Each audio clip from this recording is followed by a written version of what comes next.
Bonjour à toutes, j'espère que vous allez bien.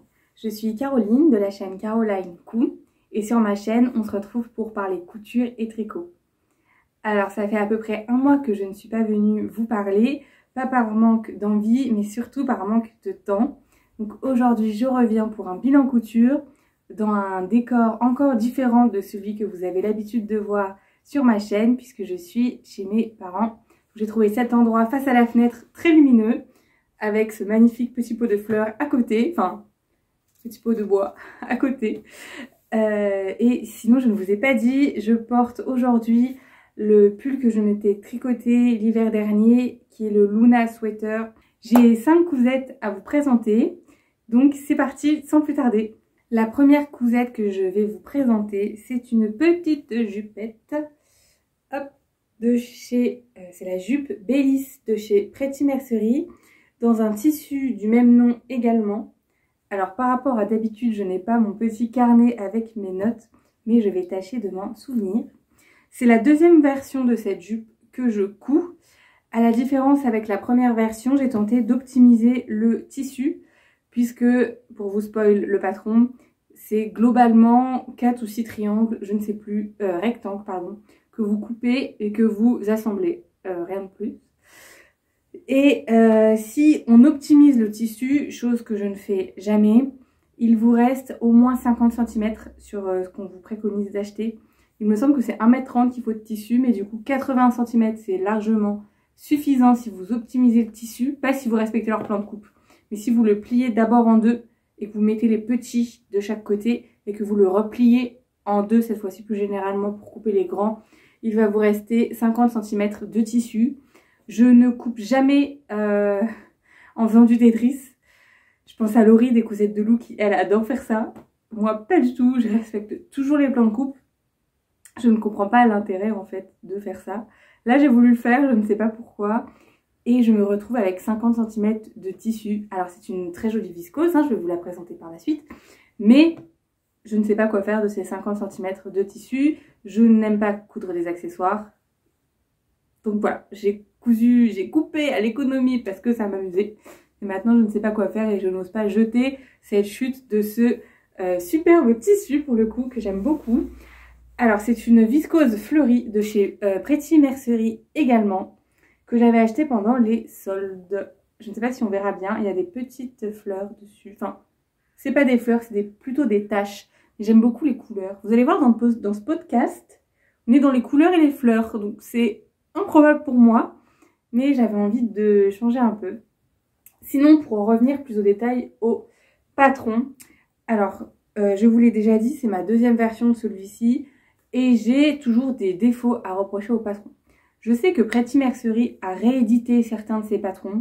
Je ne sais pas si la jupe Bellis a été rééditée, mais honnêtement, je leur souhaite parce que il n'y a aucune explication en fait.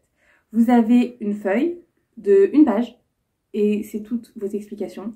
Ils vous disent si vous avez un problème, allez voir le tuto vidéo. J'aime pas trop regarder les tutos vidéo, mais j'ai dû y aller, j'ai pas eu besoin d'aller voir. Mais si vous êtes débutant, je pense qu'avec les explications fournies par le patron, ça ne suffit clairement pas. Cette jupe justement est normalement faite pour les niveaux débutants. C'est vrai que quand on la regarde, il y a rien de bien particulier. Vous avez une taille élastiquée, un premier pan et un volant. Alors, oui, elle est pour les niveaux débutants, je trouve, si vous voulez des finitions moyennes. Après, moi, j'ai du mal à la faire correctement avec des très belles finitions. Ce que j'entends par là, c'est que cette jupe est contre-intuitive quand on a l'habitude de coudre, puisque d'habitude, on vient coudre les pans de tissu naturellement endroit contre endroit. Et là, le volant, pour que vous ayez le petit bord qui dépasse, je ne sais pas si on verra bien la caméra, comme le tissu est très coloré. Mais du coup, vous venez coudre endroit contre envers. Et c'est là, moi, où j'ai toujours beaucoup de mal, parce que quand je couds endroit contre endroit, j'ai mon respect de marge de couture de 1 cm. Mais là, endroit contre envers, j'arrive pas à savoir en dessous si j'ai bien juste 1 cm. Et je sais que j'ai beaucoup plus. Donc finalement, cette jupe, elle n'est pas si facile. C'est déjà ce que je m'étais dit la dernière fois. Pour un niveau débutant, si vous voulez quelque chose de propre, je pense que ça va être un peu compliqué. Mais bon, si elle vous plaît, c'est tout à fait réalisable. Et autre point que je n'aime pas du tout sur cette jupe, que je lui avais déjà reproché la dernière fois. C'est que normalement, justement, ce fameux volant là, il est prévu pour faire un ourlet rouloté ou un surjet simple, je ne sais plus. Mais les ourlets roulotés, je trouve que ce n'est pas très très beau, je n'aime pas ça. Donc moi je fais un ourlet classique à cet endroit-là, donc un double rentrée. Sauf que je m'étais dit la dernière fois, la prochaine fois je ferai un double rentrée, mais du coup pour pas que la jupe soit trop courte, je rallongerai d'1 ou 2 cm pour me laisser plus de place de l'ourlet que j'ai fait là-haut. Sauf que je ne l'ai pas fait, du coup elle est un peu courte. Comme je la trouvais trop courte, je vous mettrai des photos portées, j'ai fait un surjet et un rentrée simple en bas et je trouve c'est dommage. Ça aurait été pas mal, je pense, de faire un double rentrée, mais il aurait fallu que je la rallonge parce que sinon ça aurait été beaucoup trop court et importable pour moi. Finalement, j'aime tout de même beaucoup cette petite jupe, je compte la porter quand même. En plus, c'est parfait pour la saison avec une petite blouse noire. Ça me semble tout à fait adapté à la saison. Alors, le deuxième vêtement que j'ai à vous présenter, il n'est pas pour moi. Et j'avoue, le deuxième et le troisième vêtement que j'ai à vous présenter ne sont pas finis puisqu'il manque des boutons. J'ai des gros problèmes de boutons en fait. Naturellement, je couds les vêtements et ensuite je vais acheter les boutons une fois que le vêtement est cousu pour mettre dessus. Sauf que cette chemise que je vais vous présenter, qui n'est pas pour moi, ça fait 1 mois que je l'ai finie et qu'elle a toujours pas de boutons.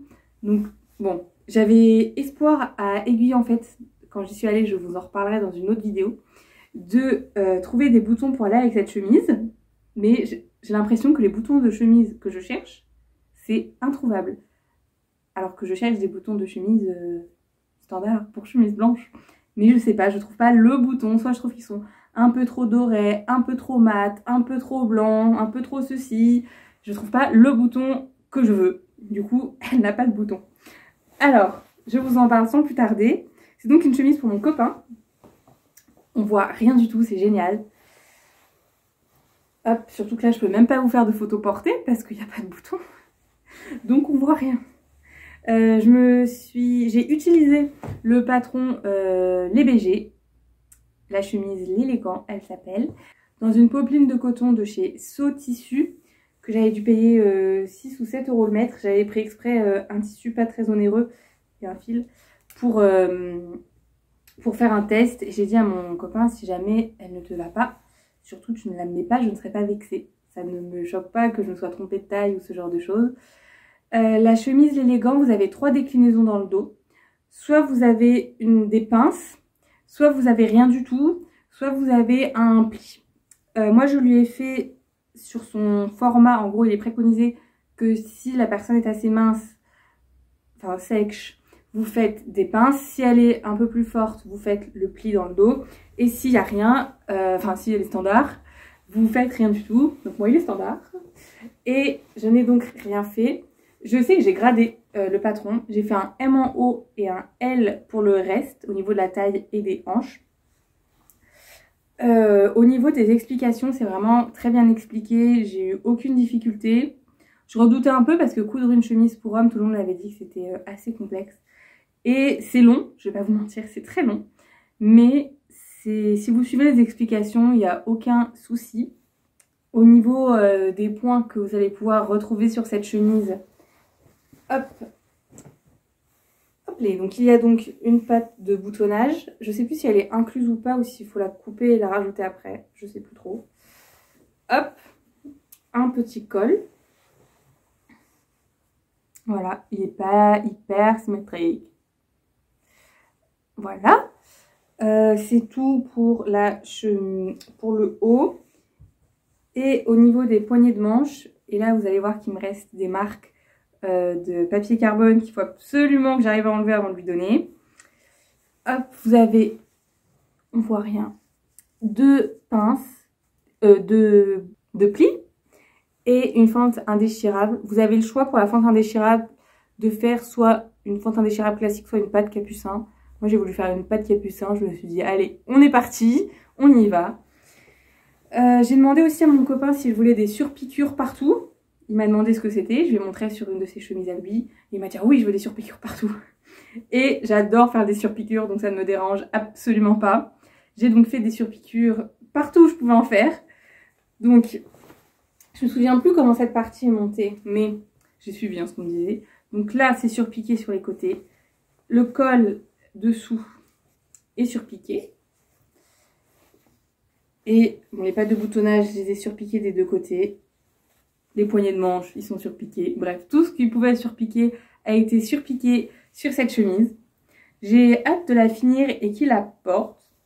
Et pour en revenir au tissu, il est un peu plus épais. J'avais pris une popeline de coton, comme je vous l'ai dit. Mais je trouve qu'elle est un peu épaisse pour une popeline de coton. Bon, c'est pas un souci, hein. Mais ça fait plus chemise d'hiver que chemise d'été ou même de matin qui commence à faire un peu chaud. En tout cas, c'est sûr que ce ne sera pas ma dernière version. Parce que j'ai adoré le patron. En plus, cette coupe lui va. Le patron est déjà coupé. Donc ce sera hyper facile de lui en refaire d'autres. Enfin, il est déjà coupé. J'ai déjà décalqué et coupé les pièces associées à sa taille. Et même, je pense en faire d'autres aux autres membres de ma famille. Donc je suis super contente de ce patron.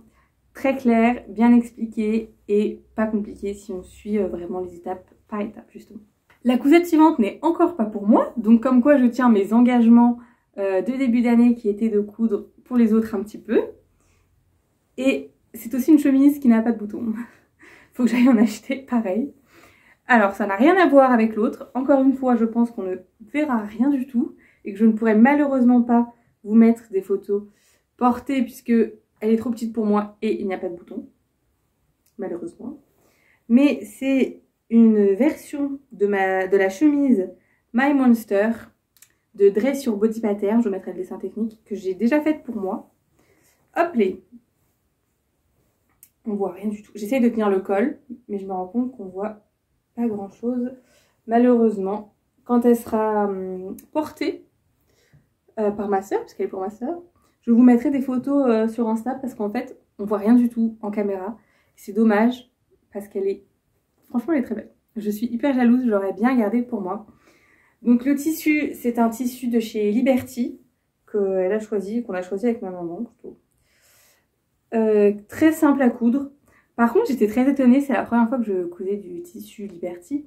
Et en fait, c'est comme du papier, c'est très très particulier à coudre. Donc, quelles sont les caractéristiques de cette chemise? Vous avez tout d'abord vous pouvez choisir différentes versions de col, mais elle a choisi le même col que ce que moi j'avais fait. Enfin, je lui ai même pas dit, je crois qu'il y avait différentes versions de col. Moi, je m'étais fait sur la mienne, que je vous mettrai en photo, une version avec le col à fronce, et elle m'a dit, je veux la même que toi. Je lui ai pas dit qu'il y avait différentes versions de col, mais sur le patron, vous avez différentes versions de col. Donc, vous avez un petit col, j'essaie de voir si on voit quelque chose, à fronce, voilà. Ensuite, vous avez un premier volant. J'ai l'impression qu'avec le tissu, on voit rien.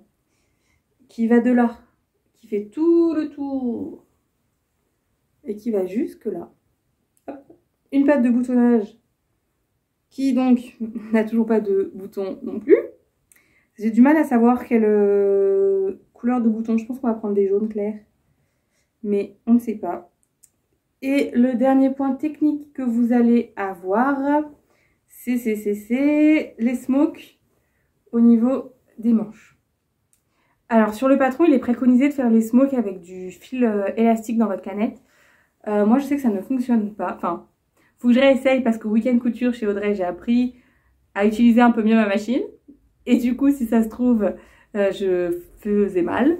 Mais toujours est-il que moi, du coup, j'ai pris en attendant des élastiques comme ça, spécial smoke, chez Mercerie Rascol. Mais voilà, je la trouve qu'elle est très belle. Je l'aurais bien gardée pour moi, comme je vous l'ai dit. Ça me donne envie de m'en faire encore plein de versions. C'est un patron qui est sublime. Enfin, j'adore les déclinaisons de ce patron. Il est facile à faire, assez bien expliqué. Et il tombe juste. Et j'adore quand il tombe juste. Je ne vous ai pas précisé, mais par contre, je trouve qu'il taille un peu petit. Très très légèrement. Hein. C'est pas non plus, voilà, si vous respectez le tableau des tailles, il n'y a pas de souci. Mais moi, je m'étais fait un 40. Et au niveau des épaules, j'ai une carrure que ma soeur n'a pas. Donc, je ne m'inquiète pas pour elle. Mais faut pas trop non plus que j'aille danser la samba. Mais ma soeur, du coup, je lui ai fait un 38 selon ses mensurations. Et j'ai pas voulu prendre une taille au-dessus parce qu'elle a pas d'épaule comme moi. Donc, je vous mettrai des photos portées de mon ancienne version. Et je vous invite à me retrouver sur Instagram pour pour voir des versions portées de celle-ci lorsque j'aurai trouvé les boutons et que je l'aurai donné à ma sœur dans à peu près un mois, malheureusement. On enchaîne avec une petite robe. Alors là, quand je vais vous la montrer, on a l'impression que c'est Kata, mais en fait, c'est pas Kata. Pas d'inquiétude. C'est la robe... Hop, c'est la robe Alice de chez Clematis Pattern que ma maman m'a offert au salon AEF. Et puis en fait, comme je vous ai dit, je vous en parlerai dans une prochaine vidéo. Mais j'aurai quelque chose à vous dire à la fin de ce podcast au sujet de ce salon. Donc, il y avait le stand Clematis Pattern. De base, j'aime pas trop leur patron. C'est pas du tout le style de patron que j'ai l'habitude de porter.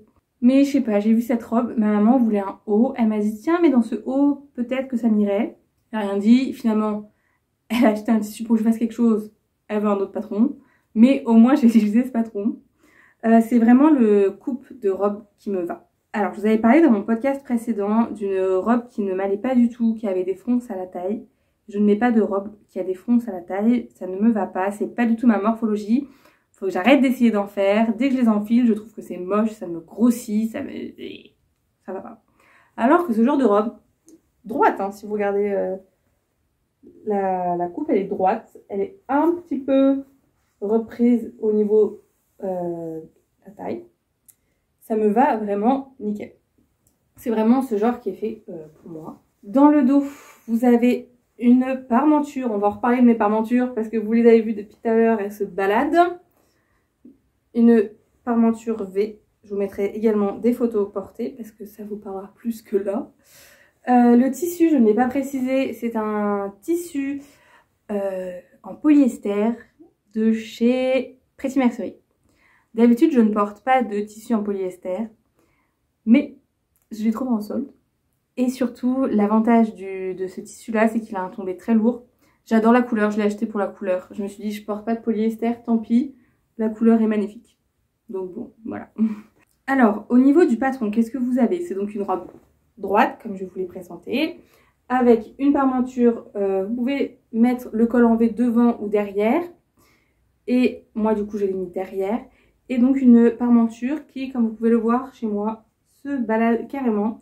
Quand je la mets, énorme coup de chance, quand je la mets, elle se plaque contre moi. Elle ne bouge plus. Mais c'est vrai que là, quand je vous présente la robe, voilà, on la voit bien là. On a l'impression que ça bouge. Sachant que j'ai quand même fait une sous-piqûre. On ne verra pas, mais j'ai fait une sous-piqûre pour pas que ça se voit. Je ne voulais pas faire de sur-piqûre. Mais quand je la porte, ça ne bouge pas, heureusement. J'avais également mis du thermocollant double face sur les conseils d'Audrey.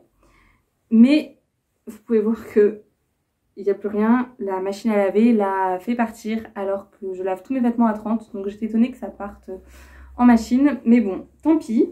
Donc vraiment, il n'y a aucun point technique sur cette robe. Les manches. Alors les manches, on aime ou on n'aime pas. Hein. Je peux concevoir qu'on n'aime pas. De base, il faut savoir que j'aimais pas du tout. C'est pas du tout mon style de manche. Mais une fois portée, comme j'ai eu pas mal de compliments sur cette robe, je me dis que ça doit pas si mal que ça. Et je la porte avec plaisir. En plus, ces manches-là, c'est beaucoup plus simple, je trouve, à poser que des manches classiques. Parce qu'il y a des fronces, donc s'il y a des plis, bah c'est pas grave, ça ne se voit pas. Donc j'adore. Et au niveau du repli il y a des fils partout. Hein. Au niveau du repli sur le côté, si vous suivez le patron, c'est très très simple. C'est juste un... Vous faites une couture et vous recousez dessus, je crois. Je ne vais plus m'avancer, mais vraiment j'ai suivi et ça s'est fait tout seul. Donc il n'y a aucun point technique vraiment sur cette robe. Je ne voulais pas préciser non plus, mais il y a une couture dans le milieu du dos. Donc là, il y a mon col en V avec ma parmenture qui s'en va. Et si vous regardez aussi, hop, c'est évident, il y a une couture tout le long du dos là. Donc voilà. Mais j'aime beaucoup cette robe. Je compte en faire de nombreuses versions en fait. Alors pas avec ces manches là, mais comme c'est le style de morphologie qui me va tout à fait, enfin je trouve en tout cas, je compte modifier les manches et essayer des différentes versions avec des manches, différentes encolures, creuser un peu moins l'encolure dos, mais garder en tout cas cette même forme de robe. Je trouve que c'est ce qui me va le mieux. C'est très simple. Ça peut vite faire par contre panneau uni, donc il faudra que je fasse attention dans mon choix de tissu, mais je compte en refaire d'autres versions avec des manches longues, des manches courtes, ce genre de choses. en changeant du coup les manches ballon pour mettre d'autres manches. Mais j'ai pas encore d'idée, mais je sais que je veux garder cette forme de robe. On passe au dernier projet de cette vidéo qui sort totalement de ce que je couds d'habitude. Alors normalement, moi je suis plutôt unie, cette vidéo exception faite, mais j'ai craqué sur la nouvelle collection des tissus Églantine et Zoé qui est sortie en mars, je crois. Et il faut savoir que même d'habitude, quand je commande un tissu, déjà je ne commande jamais au coup de cœur. Il me faut au minimum le patron et le tissu. Je sais exactement ce que je vais en faire. J'attends 1 mois, voire même 2 mois avant de coudre mon vêtement. Parce que dès que je reçois mon tissu, il y a une liste d'attente. Voilà, je suis très maniaque des tissus. Je déteste en avoir trop. Mais là, j'ai vu ce tissu. Mon copain voulait m'offrir quelque chose, donc je lui ai dit bah tu peux m'offrir ce tissu si tu veux. Je me suis acheté directement un patron pour le coudre et je l'ai cousu le lendemain d'avoir reçu le tissu. Enfin je l'ai lavé et je l'ai cousu. Ça ne m'est jamais arrivé. Normalement il y a un délai on va dire, mais là aucun délai, vraiment. Je vous la montre. J'ai encore des problèmes de parmenture qui rebiquent. Faut que je fasse des points visibles à la main cette fois. Alors c'est très coloré en plus, hein. Attention hein. Voilà. La chose. Donc c'est le patron de la blouse Alba de chez Jolie Lab. J'ai beaucoup aimé le patron. Je compte en refaire différentes versions. Alors celle-ci, qu'est-ce que je peux vous dire de beau sur cette blouse? Vous avez différentes versions sur le patron, avec ou sans col et avec ou sans volant. Donc moi j'ai fait le col sans volant. J'adore les volants. Mais là, je me suis dit que j'allais arrêter de surcharger l'histoire. Parce que c'est un peu surchargé quand même en couleur. Donc, je me suis dit que si je nous rajoutais des volants, ça risquait quand même de faire beaucoup. Le patron préconise 1,50 m de tissu. C'est exactement ce que j'ai eu besoin. Je vous ai pas dit, mais pareil, pour la robe, la chemise My Monster et la chemise L'Élégant pour mon copain, pareil, j'ai eu besoin de ce qui était préconisé par le patron en quantité de tissu, sauf pour la jupe Bélis dont je vous avais parlé tout à l'heure. Sur ce patron, vous avez également le choix de mettre des froufrous aux manches. Pareil, je voulais pas trop que ça parte dans tous les sens, donc je ne l'ai pas fait. Donc moi, j'ai choisi la version avec col simple et pas de froufrous aux manches. Mais croyez-moi, je compte bien refaire des versions avec des froufrous, dans un tissu un peu plus sobre quand même. Alors, lorsque je l'ai fini, je me suis rendu compte que je n'avais pas fait les raccords. En fait, ça m'est passé à des années-lumière de faire des raccords. Mais finalement, j'aime bien le rendu comme ça. Tout le monde m'a dit, enfin mes proches m'ont dit que franchement, c'était limite mieux qu'il n'y ait pas de raccord. Je les crois. Je les crois. Au niveau de cette blouse, aucune difficulté vraiment technique à faire. Vous n'avez pas de pied de colle en fait. Le col est cousu directement sur la blouse, même la parmenture. Vous pouvez voir que j'ai sous-piqué. Encore une fois ma parmenture, mais que celle-ci rebique. Mais comme il y a un col, je pense que je vais mettre des petits points à la main. Il faut que je le fasse, c'est pas très compliqué. Pour que ça arrête de rebiquer tout simplement. Au niveau de la patte de boutonnage, hop, je la remonte. Je ne sais pas si on verra bien. Mais en fait, ce sont des brides à faire vous-même. Hop, je me rapproche si ça va. Wow. Ce sont des brides en fait à faire vous-même. Et je vais pas vous mentir, c'était pas évident. C'est très minutieux. Et j'ai des gros doigts. J'ai vraiment des très gros doigts par rapport à ma taille. Et c'est pas évident de replier des tout petits trucs, de repasser, replier, passer sous la machine pour faire des brides. Vraiment, c'est pas cool ça. Donc il y en avait 7 à faire. Mais c'est bien expliqué, mais c'est juste que c'est long quoi. J'aurais préféré faire une boutonnière classique. Mais je trouve que finalement, ça va dans son charme. Pour éviter de faire trop clown, parce que je suis consciente que c'est quand même très vif, hein. J'en suis très consciente. J'avais voulu mettre des boutons à recouvert, des boutons recouverts. Je m'étais dit que j'allais mettre du beige, je les ferais beige là où il y avait du beige, je les ferais bordeaux là où il y avait du bordeaux. Mais finalement, j'ai mis des boutons dorés. Alors, j'avais acheté les boutons à recouvrir de chez Mercerie Rascol. Impossible de les recouvrir. Ça tenait pas, c'était une catastrophe. Ça m'a énervée. J'ai passé 30 minutes et j'ai vu qu'au bout de 30 minutes, je ne m'en sortais pas. Donc, j'ai fait autre chose, c'est-à-dire que j'ai trouvé ces petits boutons qui sont les mêmes que ceux que j'ai mis sur ma chemise My Monster justement. Et je les ai, hop, j'ai mis les petits boutons dorés, je me suis dit voilà, ça allait pas choquer. Bon, j'aurais préféré mes petits boutons à recouvrir, mais on ne peut pas choisir. Comme, hop les, elle est assez décolletée, du coup en fait j'ai pas besoin de la déboutonner pour l'enfiler. Donc je pense que je vais faire, je vais coudre des petits points, comme elle est assez décolletée en fait. Comme ça elle arrêtera de tomber et j'aurai juste à l'enfiler, la désenfiler. Ce sera beaucoup plus facile. Pour en revenir sur le tissu, ah, c'était un twill de viscose. Je réfléchis si c'est bien un twill. Non, c'est un sergé de viscose qui est d'une douceur incroyable, vraiment. Vous voyez que c'est pas du tout c'est des motifs, je ne porte pas de motifs d'habitude, mais là vraiment énorme coup de cœur pour ce tissu. Ils l'ont fait en 3 couleurs. Si je m'écoutais, je les achèterais tous, ça ne sert à rien, mais j'adore, je me lasse pas de la regarder, vraiment. J'ai un vrai coup de cœur pour ce motif, pour ce tissu. Et la blouse, j'aime bien, ça va. J'aime bien, le patron est bien choisi. C'est la fin de cette vidéo, j'espère que celle-ci vous aura plu. Comme je vous l'ai dit, je vous parlerai du salon Aiguille en Fête dans une prochaine vidéo. Mais je voulais remercier et faire un grand coucou à la personne qui est venue me parler quand j'étais justement sur le stand de Clématis Pattern. Ça me fait très plaisir que tu sois venue me voir, merci beaucoup. Et j'ai oublié de le préciser, mais si cette vidéo vous a plu, n'hésitez pas à laisser un commentaire. J'essaye toujours de répondre aux commentaires avant de poster une nouvelle vidéo. Mais vous avez pu vous rendre compte que c'est un peu compliqué. Mais j'adore lire vos commentaires. Voilà. Donc n'hésitez pas à en laisser. Je vous dis à très vite.